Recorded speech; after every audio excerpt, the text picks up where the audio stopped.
Salve galera, aqui é o Capitão Canabarro e vamos dar continuidade com os nossos estudos de história. Hoje a gente vai trabalhar com o imperialismo europeu e norte-americano no século XIX. Então a gente continua a nossa saga século XIX, né?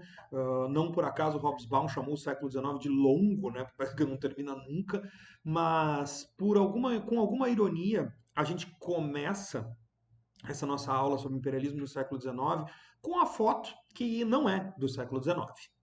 Essa foto que vocês estão vendo aqui do lado, ela é do século XXI. Essa foto não tem 10 anos. Essa foto foi tirada em abril de 2012.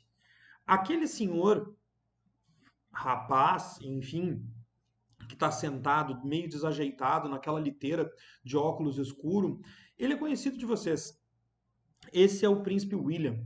Ele é hoje o segundo na linha de sucessão do trono britânico, né? E quando ele casou com a Kate Middleton, isso foi em 2011, no final do ano eles partiram para uma viagem onde eles passaram por cada um dos domínios britânicos que existem até hoje, recebendo as felicitações das populações locais. Essa foto foi tirada em Tuvalu, um arquipélago que fica no Pacífico e que nos rendeu essa cena.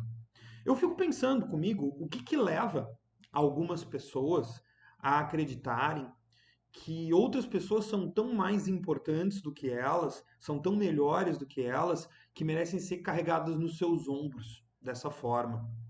E também fico pensando, é um outro pensamento que eu tenho, o que leva algumas pessoas a pensarem que elas merecem serem carregadas nos ombros por outras pessoas, né, que elas são tão melhores que as outras pessoas assim. São muitas perguntas, né? E são perguntas interessantes. E são essas perguntas que a gente começa a responder na aula de hoje. Antes de mais nada, meus amores, a gente tem que trabalhar com a definição, porque imperialismo é uma daquelas questões é um daqueles conceitos que ficam sendo repetidos ao infinito, e aí, no fim das contas, se tudo é imperialismo, nada é imperialismo, né? Eu já ouvi falar até de imperialismo do Flamengo, né? Então, vamos definir, vamos conceituar, né, gente? Então, eu coloquei um conceito bem técnico, né, gente? Imperialismo é um conjunto de ideias, medidas e mecanismos que, sob determinação de um Estado-nação, procuram efetivar políticas de expansão e domínio territorial, cultural ou econômico sobre outras regiões. Então a gente está falando, quando a gente fala de imperialismo, gente, a palavra-chave é dominação. A palavra-chave é submissão, né? A gente vai ter um povo, a gente vai ter uma nação submetido, né, por um outro povo, né? Tem um atalho aí, talvez alguns de vocês vão lembrar, né? Quando a gente estuda defesa contra as artes das trevas em Hogwarts, existem três maldições que são proibidas, né? Avada Kedavra, a maldição da morte, Crucius, a maldição da tortura, e lembra qual é a terceira? A terceira é a maldição Império. Lembram disso? A maldição Império faz o que com uma pessoa? Deixa ela dominada por outra pessoa, né? Então, a maldição Império é uma maldição que implica dominação. Então, fica para a gente gravar o significado da palavra. Império significa dominação, significa domínio, né, gente? Então, quando a gente fala em imperialismo, a gente está falando de um conjunto de práticas, ideias e medidas que existem quase que desde que a humanidade existe também. A gente pode falar em imperialismo assírio, a gente pode falar em imperialismo romano, a gente pode falar em imperialismo carolíngio, enfim, a gente tem, e todos esses impérios, eles implicam a dominação de vários povos por um povo só. Sempre tem essa ideia colocada. O que faz desse imperialismo, que a gente vai estudar agora um pouco diferente, ele tem as suas questões. Para começar, quando as pessoas dizem o imperialismo, quando elas põem um artigo definido, em geral, elas estão falando desse imperialismo do século XIX. Esse imperialismo do século XIX, ele vai se vestir de uma série de outras roupagens. Ele vai ser chamado também de neocolonialismo. São conceitos que se confundem, são conceitos que se misturam. Esse neocolonialismo tem a ver com a chegada europeia, norte-americana, na África e na Ásia. E por isso a gente está falando em um neocolonialismo. Houve um colonialismo europeu no continente americano. A gente recentemente trabalhou a autonomia desse continente americano. Pois agora a gente está falando de um neocolonialismo que está acontecendo no continente africano e no continente asiático. Então a gente está falando de um imperialismo, ou seja, a gente está falando de políticas de dominação culturais, políticas e econômicas que vão ser exercidas pelas superpotências na África e na Ásia. Aí vem a pergunta: por quê? Né? Então, de repente, alguém acordou na Europa e disse: hoje eu acordei meio imperialista. Hoje eu vou partir para dominar e submeter outros povos aquilo que eu acredito que é certo. Claro que não, né? Obviamente que não. A gente tem outras situações que vão levar a isso. Entre elas, a gente tem uma justificativa, a gente tem um discurso que vai ser bastante forte e que a gente vai ver depois. Discurso muitas vezes fica bastante descolado da realidade, né, gente? Em 1859, um naturalista britânico chamado Charles Darwin, ele era naturalista porque não existia biólogo nessa época, né? O naturalista britânico chamado Charles Darwin publicou um livro chamado A Origem das Espécies. Esse livro, que é um livro revolucionário, né, ele muda toda a concepção que se tinha da evolução da vida no planeta e ele assenta bases para toda a biologia, a antropologia como a gente a concebe hoje. Porém, os conceitos do Darwin, eles foram usados e torcidos e distorcidos por muita gente também. Né, gente? Então, o Darwin vai falar em evolução das espécies, em sobrevivência do mais apto, e os conceitos dele, que não tem nada disso, de antemão eu coloco, isso não está no Darwin, mas os conceitos dele vão ser fundamentados, aliás, vão ser usados como fundamento para uma série de ideias, práticas e políticas racistas. O século XIX, ele tem um monte de questões sobre domínios raciais envolvidos aí. Isso os estudos de vocês, gente, na sociologia vão passar por aí, e os próprios estudos de literatura também. Quando vocês estudam a literatura do século XIX, vocês vão estudar o naturalismo e lá vocês vão falar em determinismo de raça, que nada mais é senão uma espécie de racismo, né, gente? Quando a gente diz que determinados grupos humanos são por critérios biológicos mais dados a isso ou aquilo. O darwinismo social, gente, ele vai pegar todos esses conjuntos, essa ideologia racista, e ela vai amplificar, vai anabolizar isso aí. Então a gente vai ter o seguinte: a civilização europeia, e aí faz parte dela os Estados Unidos também, né, vai se olhar e vai dizer: nós, europeus, evoluídos, nós que temos o progresso, nós que conhecemos a ciência, nós temos a missão, nós temos o dever de levar a nossa ciência, o nosso progresso, a nossa civilização aos bárbaros selvagens atrasados que vivem na África, que vivem na Ásia. Então, a gente tem que chegar nesses povos inferiores, nesses povos selvagens e levar até eles civilização. Esse é o discurso, gente. Esse é o discurso do imperialismo. Cabe a gente lembrar que esse discurso, ele é um discurso extremamente etnocêntrico, né? Ele é um discurso que olha para as outras culturas a partir dos valores, das medidas, das ideias da cultura europeia, né? Mas, capitão, as civilizações africanas elas não eram menos evoluídas que a civilização europeia. Meu amor, você está querendo comparar, o New England Patriots com o Real Madrid. Você não pode dizer qual deles é melhor, simplesmente porque eles não são a mesma coisa. Cada cultura, cada civilização no planeta respondeu a desafios diferentes, se colocou de maneiras diferentes, e então é muito injusto a gente querer usar os critérios de uma cultura para classificar todas as outras. Obviamente, essa uma, ela vai ser a mais evoluída a partir daí. As culturas, meus amores, minhas amoras, elas não são melhores nem piores, elas são diferentes umas das outras. Mas o discurso do imperialismo lá no século XIX é: a nossa missão europeia, norte-americana, é levar progresso e civilização para esses lugares do mundo onde ele ainda não chegou. Nesses lugares do mundo, meus queridos e minhas queridas, a gente vai ver os europeus, coincidentemente, conseguindo resolver os seus próprios problemas, as suas próprias questões. A segunda revolução industrial, vocês vão lembrar dela, ela vai trazer competição. a Inglaterra não está mais sozinha no parquinho. A Inglaterra agora tem outros competindo com ela no campo da indústria. E isso vai levar a uma série de necessidades, né? Vocês vão lembrar, a gente já conversou sobre isso, que a Revolução Industrial, entre outras tantas várias mudanças que ela provoca, a Revolução Industrial ela vai trazer um aumento constante na produção. Estar vivendo a Revolução Industrial significa produzir cada vez mais. E quando você produz cada vez mais num ambiente de competição, isso vai levar a uma necessidade eterna de ampliação dos mercados. Quem produz mais precisa vender mais. E para vender mais, você precisa de novos mercados. Você precisa abrir mercados. E aí que vai se olhar principalmente para a Ásia.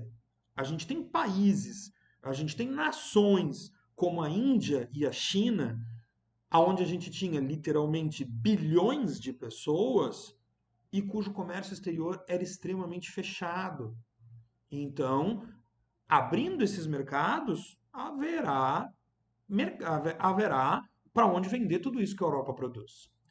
Além de necessidade de mercados, meus amores, minhas amoras, a gente viu também a Revolução Industrial, ela traz uma necessidade muito grande de matérias-primas. Petróleo, ferro, carvão, alumínio, tudo isso a gente viu são necessidades desse processo da segunda Revolução Industrial. A África, ela está cheia desses produtos. A África, ela tem essas matérias-primas. E em função disso, a gente vai ter, a gente vai ter também a necessidade de ampliar essa presença. Além disso tudo, gente, na nossa última aula, a gente falou sobre as crescentes tensões sociais que vêm surgindo na Europa no século XIX. A gente falou sobre a questão da miséria, o surgimento dos sindicatos, as ideias socialistas. Tudo isso leva a um clima de tensão na Europa. Para os europeus, colonizar novos territórios é uma oportunidade de se livrar dos seus pobres. É uma oportunidade de você exportar, entre aspas, massa populacional. E se você manda muita gente embora, você consegue um alívio nessas tensões sociais. Aqui, meus amores, a gente está entendendo o que realmente levou ao imperialismo do século XIX. O discurso sobre levar cultura e civilização vai ser uma roupinha bonitinha que a gente vai colocar nessas justificativas que os europeus têm, na verdade, muito mais próprias do que dos próprios países africanos. Falando um pouco em termos técnicos, meus amigos, os europeus eles vão ter nesse momento três tipos diferentes de colônias.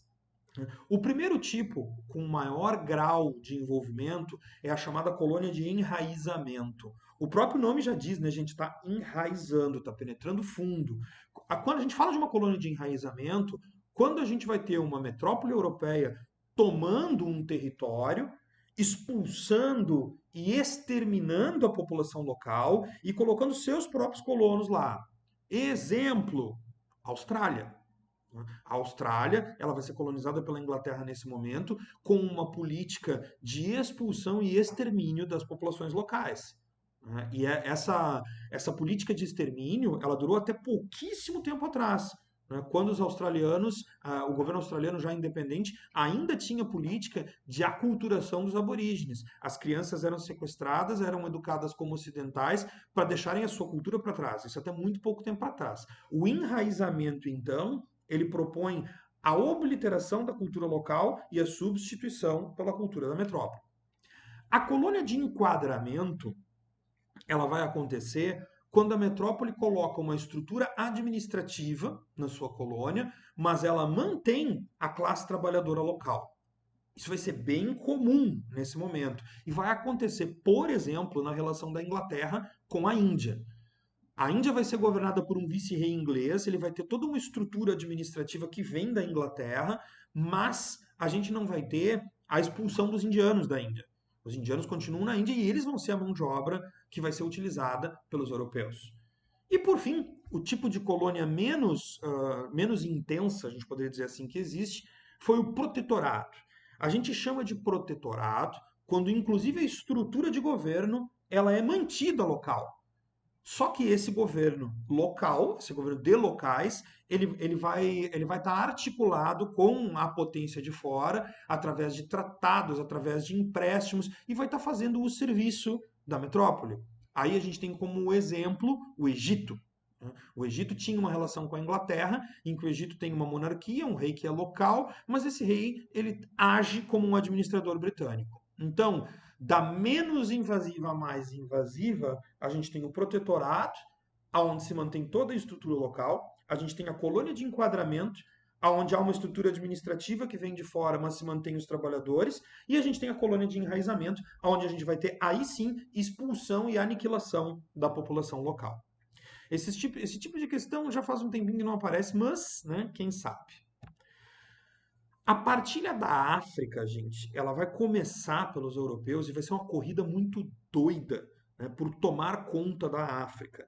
Né?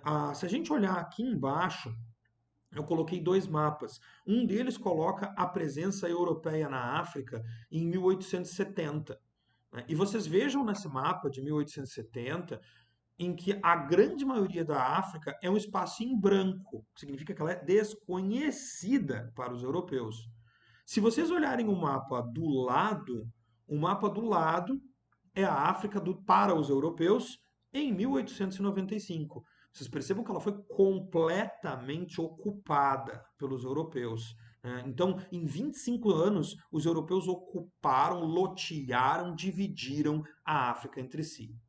Na charge, aqui do lado, né, eu coloquei, é uma charge à época que mostra o continente africano em si derrubado, um gigante derrubado, e sendo submetido por dezenas de pequenos homens ali que vão amarrando, vão perfurando, vão violentando, né, o africano.